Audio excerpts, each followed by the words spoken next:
In this video, we will show you how to fit side ventilation with a screen. Here are the parts you'll need.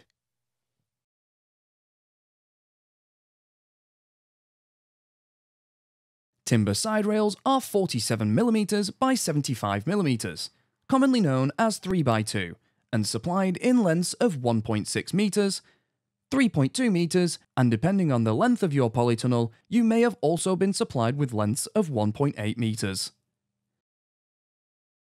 The side rail is fitted 75 centimeters above the base rail from the doorpost to the corner, down the length, and returns to the opposite doorpost. It is fitted using the same method as fitting the base rail with corner and intermediate clamps. To get started, measure from the top of the base rail up the hoop and make a mark at 75 centimeters. Fit a corner clamp to the corner hoop. To assemble the corner clamp, place a U-bolt around the corner hoop with the threads pointing towards the inside of the polytunnel. Place the tube pressing and then corner clamp onto the threads, ensuring the corner clamp wings are positioned as shown, loosely secure in place. Locate a 3.2 meter length of timber and position it down the length of your polytunnel. Depending on the length of your polytunnel, if you have been supplied with a 1.8 meter length, then this can be used first or last. Make one end flush with the end of your polytunnel, ensuring the wing of your corner clamp is in the center of the timber and that the timber is on the outside of the corner clamp wing. Make a mark through the hole of the corner clamp wing. Drill a hole through the mark using a 9mm timber drill bit. Push a bolt through the timber and corner clamp, ensuring the thread is on the inside of the polytunnel. Adjust the clamp to the height mark and secure with a nut. To secure the side rail to the intermediate hoop, use an intermediate clamp. Ensure your side rail is to the height mark and drill a hole through the timber on each side of the hoop using a 9mm wood drill bit. Place a bolt through each of these holes from the intermediate clamp. An arch pressing is placed over the bolts and secured in place with nuts.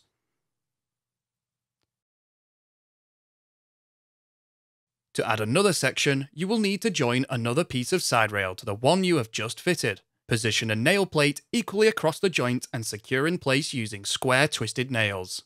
You will be required to fit a nail plate to each side of the joint. Work down the length of your polytunnel, joining sections of 3.2 meter long side rail and securing them to the hoops using clamps.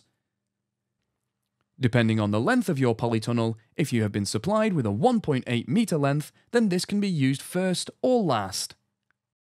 The side rail will exceed the length of your polytunnel and will be cut off later. We will now show you how to fit the side rail from the doorpost to the corner hoop. Using a length of timber 1.6 meters long, butt an end up to the inside of the corner clamp wing. Make a mark through the hole and another mark where you are required to cut the piece in line with the doorpost. Drill a hole and cut the timber and then reposition the side rail. Secure it to the corner clamp using a washer and nut.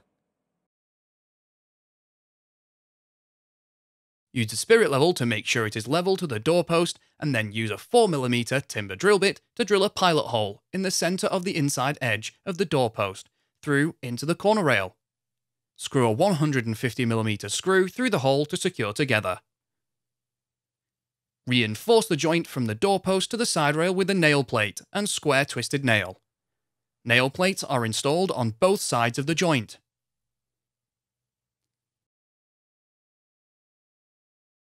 Fit the side rail from the doorpost to the corner on the opposite end of the polytunnel using the same method. Cut off the excess flush with the end of the polytunnel.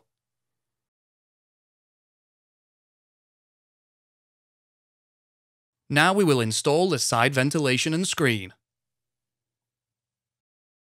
Ventilation screens cannot operate around corners, and as a consequence, the ends underneath the corner side rail of the polytunnel adjacent to the doors will be fitted with polythene panels. To get started, we will fit the polythene screen down the length of your polytunnel. From the end of the side rail on the length, measure in 20 cm and 40 cm. Repeat this at the opposite end. The polythene screen will be fitted between the two 20 cm marks. Roll out the polythene screen down the length and position it so one end is on the 20 cm mark.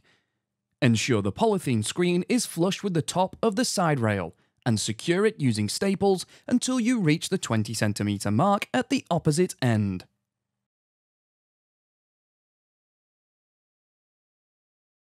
Once you have reached the other end, use a piece of timber to cut the polythene screen to size. Use a straight edge to ensure you get a vertical cut. We will now fit the corner polythene panels to each end. Roll out the polythene panel and position it so one end is on the end of the 40 cm mark and around the corner, leaving it to overhang the doorpost. Ensure the top edge is flush with the top of the side rail and staple the polythene panel to the side rail. Repeat on the opposite end. The ventilation netting can now be fitted. Staple the side ventilation net flush to the top of the side rail. Ensure the side ventilation net comes beyond each end hoop. If you have ordered timber side ventilation and screen for both sides of your polytunnel, repeat this process on the opposite side.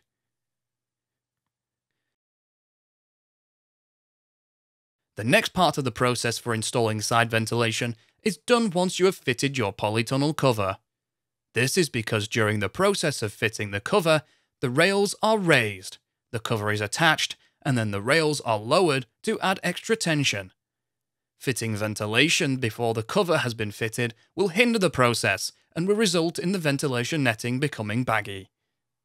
Please watch the video fitting the polytunnel cover to timber rails and then return to this section to perform the final fit of your ventilation and screen. A timber post 47mm by 75mm and 1.6 meters long should be cut to fit between the base rail and the side rail.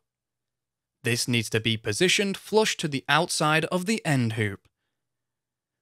Secure in position to the side and base rail using the right-angled clamps and screws supplied in the side screen fixing kit.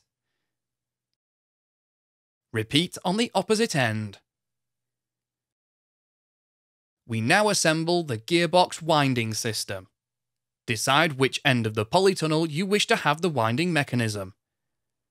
The large hole in the faceplate goes to the bottom. Insert two nuts into the gearbox housing and fix the gearbox in place using 40mm M6 bolts.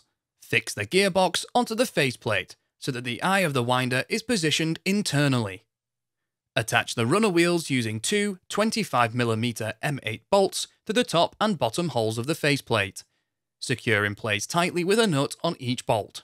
Screw the runner wheels onto each thread with the nylon washer visible, ensuring that the thread of the bolt is flush with the face of the runner wheels. Measure and cut the winder track to fit on the corner post between the side rail and base rail.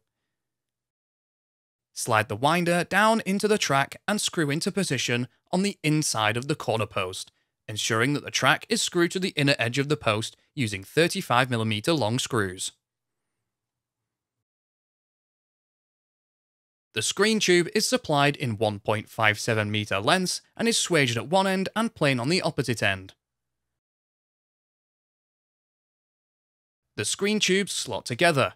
When fully assembled, the tube will exceed the length of your polytunnel. You will be required to trim the last piece to size. Starting with one tube, use a 5mm metal drill bit to drill a hole through the tube, 7 cm in from the end. Locate the drive pin into the tube, align the holes, and bolt together with the 35mm M5 bolt and lock nut. Push the gearbox drive pin into the square drive hole in the gearbox. The remaining tubes should be slotted together. The final piece should be cut 2.5 cm short of the vertical post at the opposite end of the winding mechanism. Finally, secure these tubes together using a self-drilling screw with the provided driver socket, 4 cm from the joint.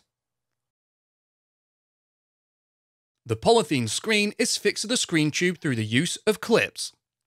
In order to aid fixing, it is advisable to trim the polythene approximately 30 cm beyond the base rail.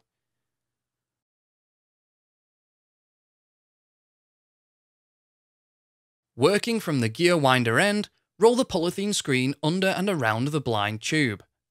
Push the retaining clip onto the screen tube and proceed along the length of the polytunnel, ensuring retaining clips are fitted at each hoop. Fit the remaining clips in a position halfway between each hoop. Slide the hook onto the handle of the gear winder and turn. The gear winder should rise and fall as the ventilation screen opens and closes. If the screen tube needs adjusting, this can be achieved by wrapping more or less polythene around it.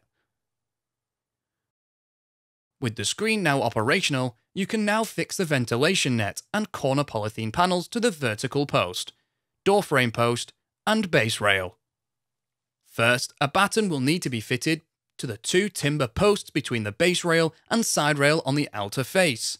This batten ensures the winding mechanism does not damage the ventilation netting.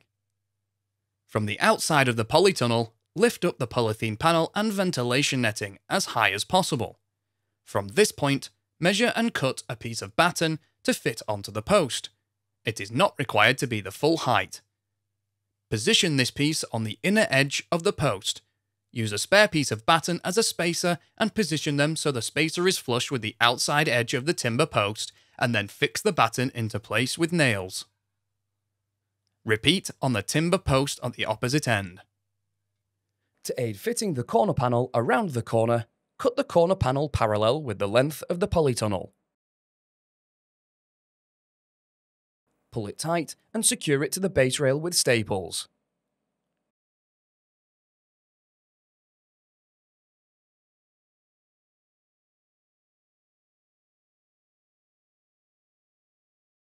We will now secure the ventilation net to the base rail first. The ventilation netting is secured to the base rail using battens. To speed up the process, we recommend pre-nailing a number of battens. Nails should be 20 cm apart and should not protrude. Starting in the middle and working out to each end, pull the side ventilation netting down so that it is tight and free of any wrinkles and creases. Position a batten flush with the top of the base rail and nail into place. Now secure the ventilation netting to the timber upright. Pull the netting tight and secure a batten.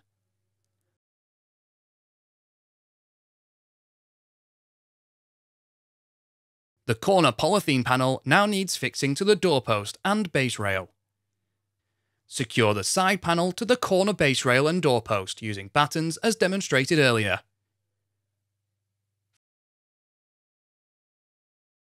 Finally, trim off any excess polythene and net.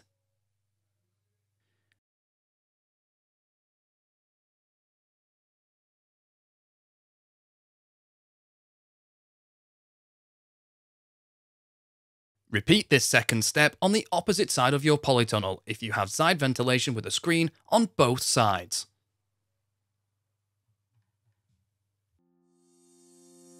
You can find more videos to help you build your polytunnel at construct.firsttunnels.co.uk. We also have a construction helpline if you require any further assistance.